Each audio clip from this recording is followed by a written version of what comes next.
اللهم صل وسلم على سيدنا محمد منبع الأكوان وعلى آله وصحبه والتابعين لهم بإحسان صلاة وسلاما دائمين متلازمين إلى آخر الزمان أما بعد. Yang sama-sama kita muliakan dan kita cintai Ayahanda Al-Habib Alwi Assegaf, serta yang sama-sama kita muliakan dan kita cintai Fadilatul Ustaz Al-Habib Ahmad bin Naufal bin Jindan bin Salim bin Jindan yang datang dari Jakarta. Marhaban, ahlan wa sahlan ya Habibana. Serta para asatidz, guru-guru agama, hadirin hadirat yang dirahmati Allah Subhanahu wa taala. Alhamdulillah, pada pagi hari ini kita bisa merayakan Maulid baginda Nabi sallallahu alaihi wasallam sebagai bentuk kecintaan kita kepada baginda Nabi dan kegembiraan kita menyambut bulan kelahiran baginda Nabi sallallahu alaihi wasallam. Hadirin hadirat yang dirahmati Allah. Alhamdulillah, majelis kita Riyadul Muhibbin dapat anugerah besar dari Allah. Kita kedatangan tamu, yaitu Sahibul Fadilah Al-Habib Ahmad bin Naufal bin Salim bin Jindan. Beliau insyaallah mun kada salah merupakan salah satu daripada angkatan pertama Darul Mustafa, murid Habibana Umar bin Hafidz. Kita dapat berkah dan kedatangan beliau. Maka dalam kesempatan yang berharga ini kita mintakan kepada beliau mau'izah hasanah, nasihat yang baik kepada kita. Mudah-mudahan apa yang beliau sampaikan kita bisa mengamalkannya. Amin ya rabbal alamin. Pada Habibana tafadhal.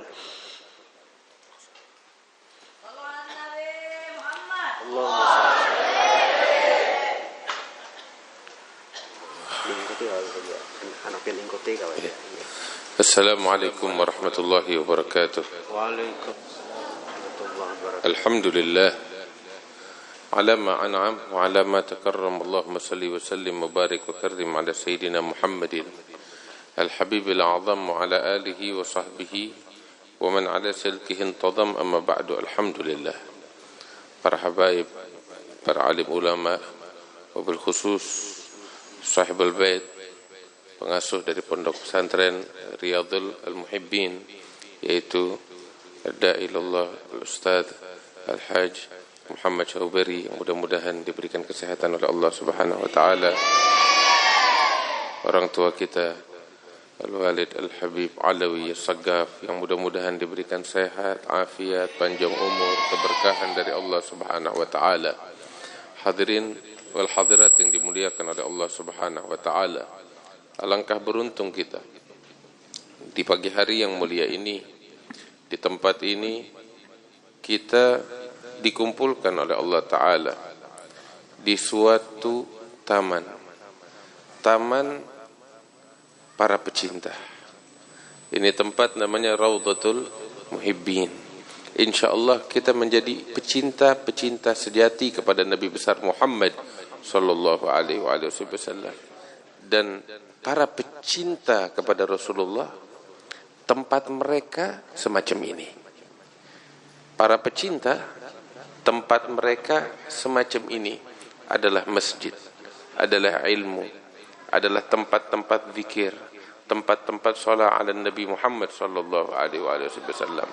Sebab sebagaimana disebutkan oleh para ulama bahwasanya idza ahabbal insanu rajulan aktsara min dzikrih, man ahabba syai'an aktsara min dzikrih. Barang siapa yang mencintai sesuatu, maka dia akan banyak menyebut sesuatu yang dia cintai tersebut. Saat ini kita mencintai Nabi besar Muhammad sallallahu alaihi wasallam insyaallah. Nah, bukti kecintaan seseorang kepada Nabi besar Muhammad sallallahu alaihi wasallam adalah dengan banyak menyebut Nabi besar Muhammad sallallahu alaihi wasallam.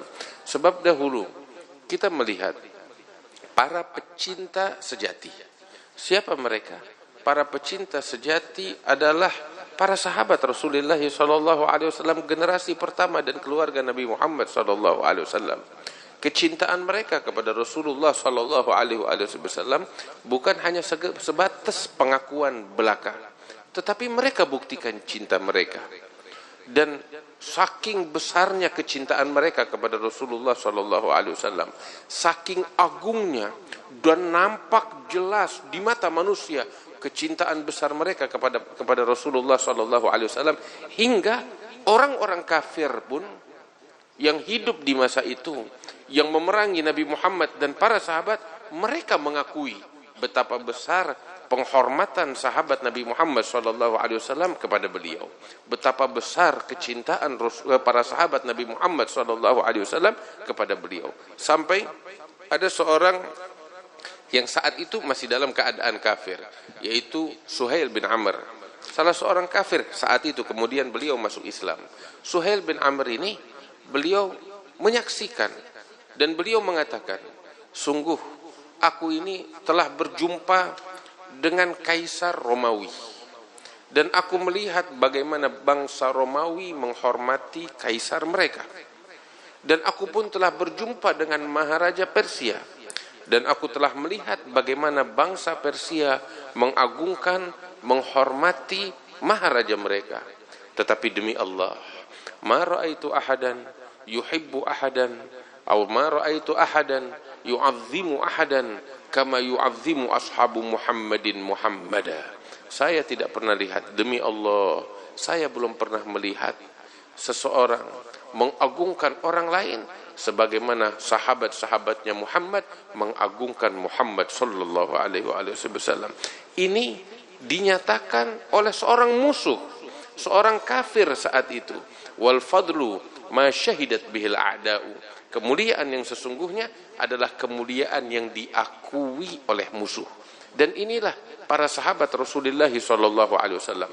Bahkan yang saat itu seorang kafir, seorang musuh bebuyutan kepada Nabi Muhammad SAW, yaitu Abu Sufyan bin Harb, beliau juga menyatakan pernyataan yang serupa. Beliau katakan ketika menyaksikan sahabat-sahabat Nabi Muhammad yang sholat di belakang Rasulullah dengan khusyuknya, mengagungkan Nabi Muhammad, menghormati Rasulullah SAW, itu Abu Sufyan bin Harb menyaksikan pada saat Fatah Mekah, sahabat-sahabat Nabi yang jumlahnya itu lebih dari 10.000 orang saat itu di belakang Rasulullah SAW, mereka sholat berjamaah dipimpin oleh Nabi Muhammad SAW. Abu Sufyan itu waktu hanya menyaksikan pemandangan yang belum pernah dia saksikan dimanapun. Ketika Nabi Muhammad berdiri, semua para sahabat 10.000 itu bukan jumlah sedikit, apalagi di masa itu 10.000 prajurit, mereka berbaris dengan rapi di belakang Nabi Muhammad SAW. Nabi Muhammad membaca Fatihah. Ketika akhir surat Fatihah, semua serempak mengaminkan Fatihahnya Rasulullah SAW. 10.000 prajurit, sangat menggetarkan, sangat menggemparkan. Sampai ketika Nabi Muhammad ruku, mereka semuanya ruku di belakang Rasulullah SAW. Dan tidak ada seorang pun dari mereka yang berani mengangkat kepala dari ruku sebelum Nabi Muhammad mengangkat kepalanya dengan sempurna untuk i'tidal. Baru semua serempak 10.000 prajurit dari sahabat Nabi Muhammad berdiri mengangkat kepala mereka di dalam i'tidal di belakang Rasulullah SAW. Demikiannya ketika sujud, demikian ketika duduk, hingga akhir sholat. Itu sampai Abu Sufyan menyaksikan itu, pemandangan yang belum pernah dia saksikan sama sekali. Kemudian dia melihat tatkala Nabi Muhammad SAW berwudu, semua sahabat-sahabat itu berusaha memperebutkan air bekas wudunya Nabi Muhammad SAW. Itu enggak ada tetesan dari air wudu Nabi Muhammad yang jatuh ke tanah. Sudah ditadangi oleh para sahabat. Airnya itu dikumpulkan dan mereka mengambil keberkahan dari air bekas wudunya Rasulullah SAW. Itu sampai disebutkan di dalam sebuah riwayat, mereka memperebutkan, mengambil air itu dan mereka mengusap wajah mereka dengan air bekas wudunya Rasulullah. Mengusap wajah mereka, mengusap tubuh mereka, meminumnya. Ada beberapa sahabat yang telat datang nggak kebagian itu air. Apa yang mereka lakukan? Mereka mengusap wajah sahabat Nabi yang udah kena airnya Rasulullah Shallallahu Alaihi Wasallam untuk mereka mengambil keberkahan itu. Saking mereka cintanya kepada Rasulullah Shallallahu Alaihi Wasallam, sampai Abu Sufyan sendiri menyaksikan mereka itu kalau duduk depan Nabi Muhammad menundukkan kepala mereka. Dan ini nggak pernah terjadi oleh bangsa Arab. Bangsa Arab orang-orang Arab Badui yang keras. Tapi mereka di hadapan Rasulullah duduk tunduk. Dan gak ada bangsa-bangsa lain semacam itu kepada raja mereka. Hingga Abu Sufyan bin Harb menyatakan ketika mereka duduk di hadapan Muhammad, mereka duduk dengan tunduk. Khusyuk.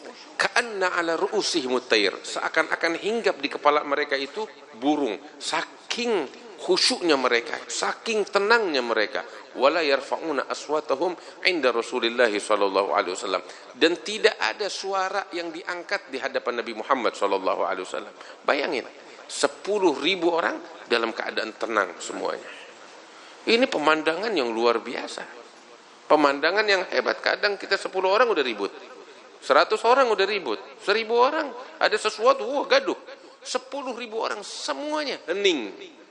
Tidak ada suara sama sekali, nggak ada yang berani mengangkat suara di hadapan Rasulullah Shallallahu Alaihi Wasallam. Kalaupun ada beberapa dari mereka yang berbicara, itu juga nggak berbicara siapapun. Yang berbicara hanya pembesar, seperti Sayyidina Abu Bakar, Sayyidina Umar, Sayyidina Uthman, Sayyidina Ali. Mereka berbicara kepada Rasulullah dengan penuh penghormatan, dengan suara yang lembut, pelan. Sampai kenapa? Menghormati Nabi Muhammad. Sampai terkadang Nabi Muhammad mengatakan kepada mereka, angkat suaramu lebih keras agar aku mendengarnya. Kenapa mereka memelankan suara mereka di hadapan Rasulullah? Perintah dari Allah. La tarfa'u aswatakum fawqa sautun nabi. Jangan kalian mengangkat suara kalian di atas suara Nabi Muhammad sallallahu alaihi wasallam. Sehingga para sahabat enggak ada yang mengangkat suara mereka di hadapan Rasulullah sallallahu alaihi wasallam. Sampai Abu Sufyan ketika melihat itu, 10.000 di depannya semacam itu semuanya.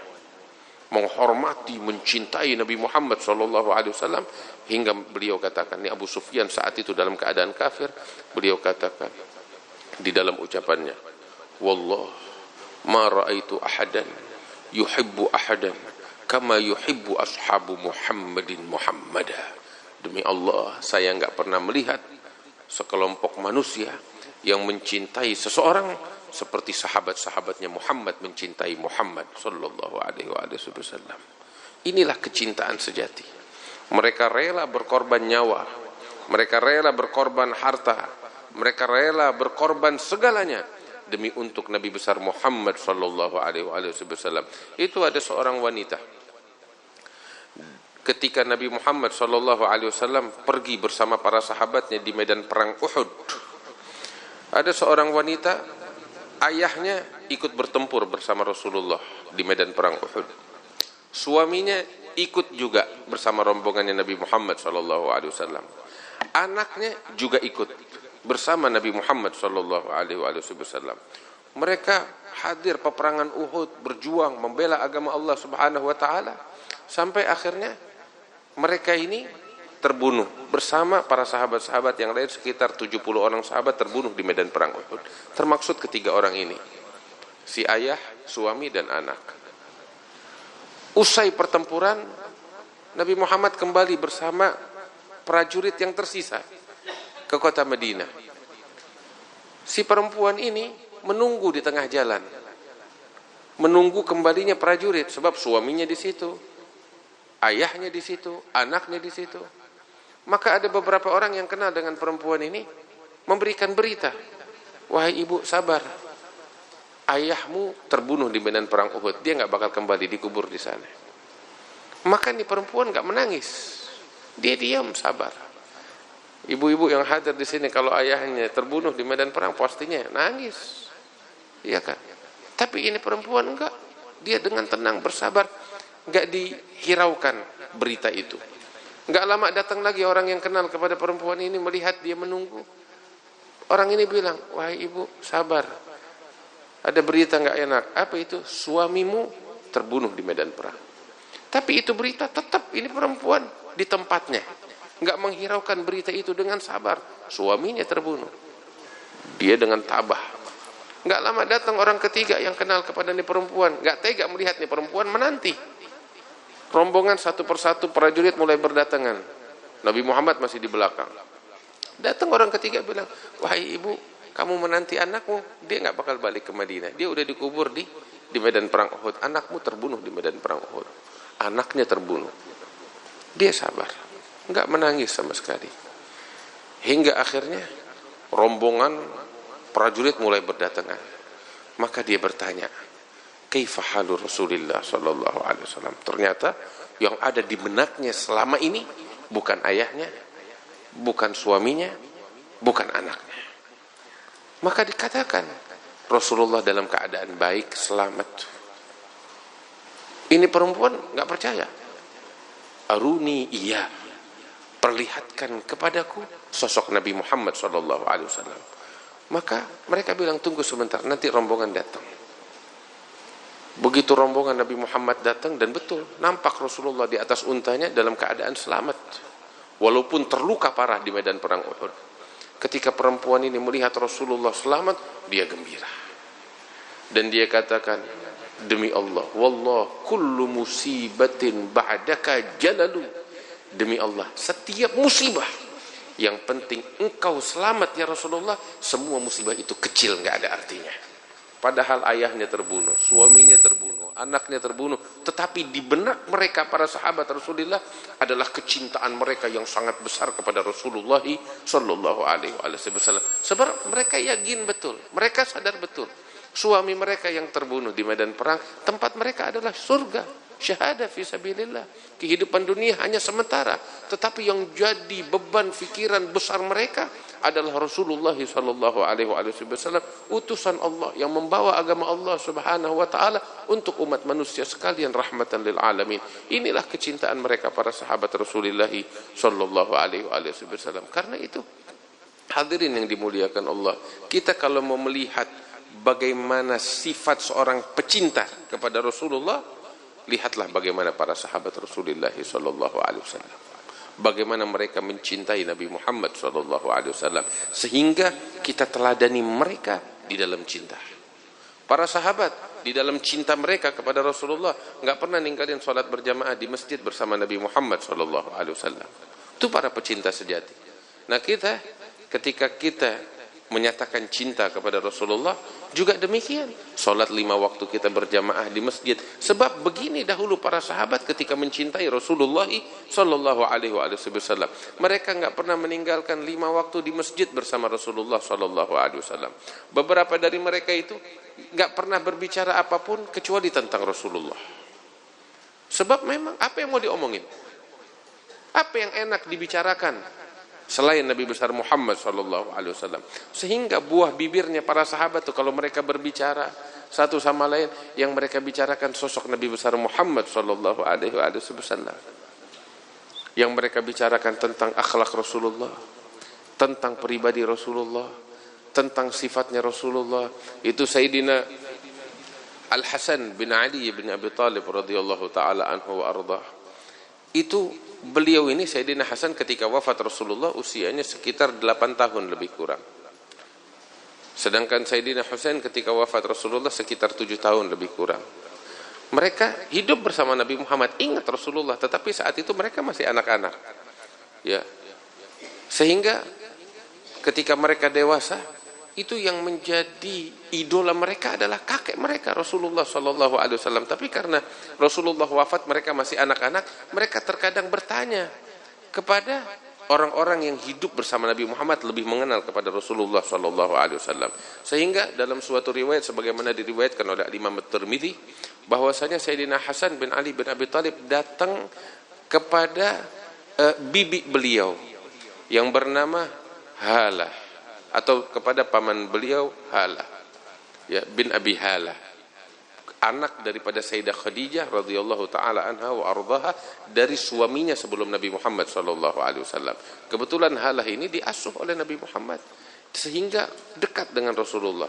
Maka dia bertanya Al-Hasan kepada pamannya ini yang bernama Halah, wahai pamanku, sif lana Rasulullah sallallahu alaihi wasallam, coba ceritakan kepada kami bagaimana postur tubuhnya Rasulullah sallallahu alaihi wasallam. Tuh Sayyidina Hasan begitu, pengen tahu. Maka Halah bin Abi Halah menceritakan tentang sosok Nabi Muhammad. Nabi fisiknya seperti ini dan seperti itu, diceritakan panjang lebar. Tinggi beliau enggak tinggi sekali, enggak pendek, tetapi di tengah-tengah. Marbu al-gamah wa ila tuli agrab. Beliau agak tinggi sedikit tapi enggak dibilang terlalu tinggi jangkung. Terus katanya mata beliau begitu indah, hidung beliau mancung, kulit beliau warna kulitnya putih kemerah-merahan, rambut beliau hitam pekat, sampai disebutkan enggak ada rambut putih di tubuh Rasulullah kecuali sekitar 20 helai, kata Sayyidina Halah bin Abi Halah. Dia sebutin, ya, badan beliau kekar, bagus, sampai tuh sifat-sifatnya secara detail diceritakan sehingga tuntas, selesai semuanya. Hasan bilang, ketika saya mendapatkan kisah tentang bentuk fisiknya Rasulullah dari pamanku Halah, saya rahasiakan ini. Saya enggak mau, saya ingin memberikan ini hadiah ya kepada adikku Husain. Husain belum tahu ini di matanya Hasan. Begitu, biar dia kenal Rasulullah dari saya. Maksudnya begitu. Mereka berlomba-lomba untuk mengenal Rasulullah sallallahu alaihi wasallam. Sayyidina Hasan pulang ke rumah dengan membawa hadiah ini, ingin dia persembahkan kepada adiknya Husain sebagai apa namanya?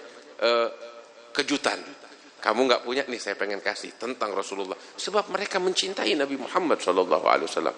Begitu Hasan sampai di rumah, ingin memberitakan apa yang dia punya itu tentang sifatnya Rasulullah kepada adiknya Husain. Ternyata Al Husain udah lebih tahu dari dia, dari Hasan. Kaget. Al Hasan bilang, ya Husain, kamu tahu dari mana? Lebih tahu dari saya. Lebih tahu sebelum saya bahkan. Al Husain bilang, iya, kamu bertanya kepada paman kita Abu Halah, saya bertanya kepada ayah kita Ali bin Abi Thalib sebelum kau.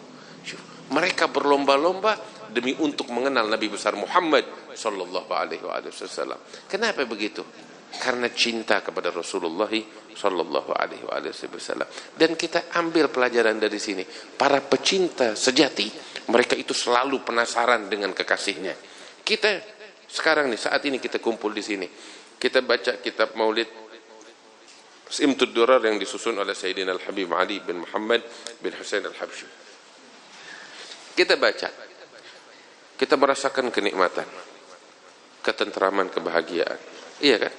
Segitu, mungkin mayoritas kita nggak paham apa yang dibaca bahasa Arab. Iya kan? Kalaupun yang paham 1-2, kalaupun kita ngerti ya beberapa kalimat. Tapi semuanya kita, sebagian besar apa yang ada di dalamnya kita nggak paham. Segitu kita nggak paham, kita merasakan ketentraman dan kenikmatan. Bagaimana kiranya kalau kita paham? Nah cuman jangan kita merasa cukup dengan ini. Kita baca, kita merasakan ketentraman, cari tahu, fahami betul. Terus apa yang dituangkan oleh Sayyidina Al-Habib Ali Habsyi di dalam kitab Maulid Simtud Durarnya itu hanya sekelumit, poin-poinnya saja. Tapi kalau kita mau gali tentang Rasulullah sallallahu alaihi wasallam, luas, banyak, dan semuanya menarik. Hingga katanya Habib Ali Habsyi di dalam kitab Maulidnya, wa ala tafannuni wasifihi biwasfihi yafna zamanu wa fihi ma la yusafi. Kalau kita berikan masa kepada setiap penyair untuk melukiskan tentang sosok Nabi Muhammad SAW, maka sungguh masa akan sirna dan habis, sedangkan sosok Nabi Muhammad nggak bakal pernah selesai untuk dibahas. Karena itu cari tahu tentang beliau, belajar. Alhamdulillah di pondok pesantren semacam ini diajarkan tentang sosok Nabi besar Muhammad SAW. Cari tahu tentang fisiknya. Itu di dalam kitab Asy-Syama'il Al-Muhammadiyah karya Al-Imam At-Tirmidzi. Itu dituangkan oleh Al-Imam At-Tirmidzi hadis-hadis yang diriwayatkan dari Rasulullah SAW dan dari para sahabat Nabi Muhammad tentang bagaimana sosok Nabi Muhammad SAW dari segi fisiknya, dari segi akhlaknya, dari segi perilakunya, luar biasa, begitu indah. Cari tahu, belajar itu. Alhamdulillah guru-guru kita mengajarkan itu semua. Semakin kita mengenal Rasulullah, semakin kita cinta kepadanya. Sebab kita ini manusia diciptakan oleh Allah Ta'ala condong kepada keindahan. Dan yang ada pada diri Rasulullah enggak lain hanyalah keindahan. Qad khalaqahu Allahu ala ahsani surah. Fiha jami'ul mahasini mahsurah wa 'alaiha maghsurah. Yang ada cuma keindahan. Karena itu hadirin yang dimuliakan Allah, cari tahu. Sebab kalau kita udah kenal Rasulullah, yo pasti jatuh cinta. Sayyidina Ali bin Abi Thalib bilang, man ra'ahu badihatan haba, wa man khalatahu ma'rifatan ahabba. Orang kalau cuman kenal Nabi Muhammad di permukaan, segan ngelihat Rasulullah karena wibawa beliau itu luar biasa. Wibawa beliau sangat luar biasa. Allati tarta'idu minha faraisul agwiya'i minal bariyah. Raja-raja yang berkuasa di muka bumi itu kalau jumpa sama Nabi Muhammad, ngelihat Nabi Muhammad, lutut mereka gemeteran saking mereka takut, saking mereka melihat kewibawaan Rasulullah. Itu raja-raja dan penguasa. Tetapi sosok Nabi Muhammad yang wibawa itu luar biasa. Hadirin yang dimuliakan Allah, kita kalau melihat, kalau lagi duduk di sini ngelihat guru-guru kita, para kiai kita, para ulama kita, para habaib kita melihat mereka, kita segan melihat kewibawaan mereka, iya kan? Dan kewibawaan mereka nggak ada apa-apanya, nggak ada setitik dari kewibawaan samudra Nabi besar Muhammad Sallallahu Alaihi Wasallam. Setitik. Bagaimana tuh kewibawaan Rasulullah? Makanya Sayyidina Ali bin Abi Thalib bilang, man ra'ahu badihatan haba, yang melihat Nabi Muhammad di permukaan itu akan merasa kagum dengan kewibawaan Rasulullah. Tetapi kalau udah kenal dekat, wa man khalatahu ma'rifatan ahabbah, kalau udah kenal dekat sama Nabi Muhammad pasti jatuh cinta kepada Rasulullah sallallahu alaihi wasallam. Sebab Nabi itu sekalipun beliau berwibawa, tapi beliau itu merendah kepada orang-orang. Duduk dengan yang tua, duduk dengan yang muda, bermain bahkan dengan anak-anak. Bermain dengan anak-anak. Itu Rasulullah sallallahu alaihi wasallam. Sampai disebutkan sebagaimana di dalam riwayat, itu tiap pagi orang-orang Ansor mereka mengutus anak-anak kecil mereka ini. Bawa wadah air. Dan Nabi Muhammad tiap hari seperti itu, tiap pagi. Keluar dari rumahnya udah berdiri itu, udah baris. Anak-anak kecil nih bawa wadah air. Untuk apa? Mereka berbaris menghadap kepada Rasulullah. Nabi memasukkan tangannya ke dalam air tersebut. Sehingga nih anak-anak pulang ke rumah dengan membawa air yang udah dicelupkan tangan Rasulullah ke situ. Sekeluarga minum air dari air yang berkah itu, yang udah bercampur dengan tangannya Nabi besar Muhammad sallallahu alaihi wasallam. Itu dilakukan oleh Nabi Muhammad hampir setiap hari seperti itu. Alangkah indahnya Rasulullah. Akhlak beliau merendah. Tiap hari itu rutinitasnya Nabi Muhammad sallallahu alaihi wasallam. Akhlak yang mulia. Beliau tersenyum dengan orang-orang, beliau tertawa dengan mereka. Dengan kewibawaan yang luar biasa itu, martabat yang tinggi sebagai seorang nabi dan rasul, beliau masih mengunjungi rumah teman-temannya, mengunjungi rumah sahabat-sahabatnya, hingga terkadang makan di rumah mereka, hingga terkadang tidur siang di rumah mereka. Itulah sosok Nabi Muhammad sallallahu alaihi wasallam. Makanya bagaimana orang enggak jatuh cinta dengan akhlak yang semacam ini? Semua dihormati oleh Rasulullah sallallahu alaihi wasallam. Siapapun itu, tokoh masyarakat datang diberikan porsi sesuai dengan ketokohannya. Sampai Nabi Muhammad menganjurkan kepada para sahabatnya, "Idza ja'akum karimu qaumin fa akrimu." Apabila datang kepada kalian seorang yang terhormat dari suatu kaum, maka hormati dia sesuai dengan porsinya. Anzilin nas manazilahum, kata Rasulullah. Lihat tuh akhlak yang mulia yang diajarkan oleh baginda yang agung Nabi besar Muhammad sallallahu alaihi wasallam. Alhamdulillah kita semuanya mencintai Rasulullah sallallahu alaihi wasallam. Di tempat yang mulia ini, di pondok pesantren ini, diajarkan ilmunya Nabi Muhammad, diajarkan akhlaknya Nabi Muhammad. Tinggal kita jalankan dengan sebaik-baiknya. Dan yang merupakan suatu keberuntungan besar bakal kita di pagi hari ini, kehadiran anak cucunya Rasulullah. Ada di tengah-tengah kita orang tua kita, Habib Alwi Segaf. Mudah-mudahan diberikan sehat oleh Allah, panjang umur oleh Allah Subhanahu wa taala. Tadi beliau cerita kepada saya panjang lebar hubungan beliau dengan kakek kami Al-Allamah Al-Muhaddits Al-Habib Salim bin Ahmad bin Jindan saat di Pekalongan saat itu, hubungan yang indah. Dan beginilah ahlus safa wal wafa, ma fihi mugattudin, ma bain hadza yumid wa akhar kadza yastamid. Mereka orang-orang yang bersih hatinya, yang suci hatinya, enggak mengenal kedengkian, yang ada adalah kecintaan, hal-hal yang indah yang bersih. Mudah-mudahan Allah memberikan keberkahan dengan berkat para salihin, para aulia Allah Subhanahu wa taala. Dan mudah-mudahan guru kita ad-da'i ilallah Kiai Haji Al-Ustadz Muhammad Syawbari diberikan sehat oleh Allah, diberikan panjang umur oleh Allah, bisa senantiasa membimbing kita ke jalan yang diridhai oleh Allah Subhanahu wa taala. Ya rabbal alamin. Allahumma ja'al jam'ana hadza jam'an marhuma تفرقنا من بعده تفرقا معصوما ولا تجعل فينا ولا منا ولا معنا شقيا ولا محروما برحمتك يا أرحم الراحمين وجودك يا أجود الأجودين ويا رحم المساكين ويا ذا القوة المتين ويا أرحم الراحمين وصلى الله على سيدنا محمد النبي الأمي وعلى آله وصحبه وسلم والحمد لله رب العالمين. Lebih kurangnya mohon maaf. Assalamualaikum warahmatullahi wabarakatuh. Waalaikumsalam warahmatullahi wabarakatuh. Terima kasih kepada sahibul fadilah Al-Habib Ahmad bin Naufal bin Salim bin Jinnan yang mana beliau telah menyampaikan mau'izah hasanah kepada kita. Mudah-mudahan apa yang beliau sampaikan bisa kita mengamalkannya sehingga kita menjadi umat yang mencintai Rasulullah dan dicintai oleh Rasulullah sallallahu alaihi wasallam. فيا أيها الراجون منه شفاعة صلوا عليه وسلموا تسليما اللهم صل وسلم وبارك عليه وعلى